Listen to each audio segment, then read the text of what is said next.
O'zingni hurmat qilishning 15 ta yo'li. 1. Yalinishni bas qil. 2. Qadringni bil. O'z qimmatligingni angla. Arzoniga ko'nma. 3. Chegaralar qo'y. Nimani qabul qilishing, nima qilmasligingni aniq tiniq ifodala. 4. Seni izlamaydigan insonlarni qidirishni to'xtat. 5. Boshqa insonlarning ovqatini ular seni ovqatingni yeganidan ko'proq yema. 6. Ayrimlarni yo'qlashni kamaytir, ayniqsa ular ham xuddi shunday javob berishmasa. 7. Boshqa insonlarning fikri seni boshqarishiga yo'l qo'yma. 8. Odamlarni g'iybat qilishni to'xtat. 9. Senga hurmatsizlik qilishlariga yo'l qo'yma.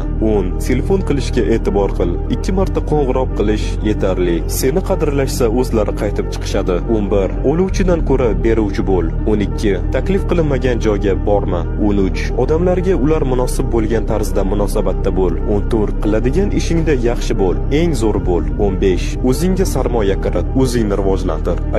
Allohdan boshqasiga muhtoj emasman. Hech kimga manfaatlarim uchun yaqinlashadigan odam emasman. Agar kimnidir yonida bo'lsam, demak uni yaxshi ko'raman. Boshqa sababim yo'q. Chunki bu hayot.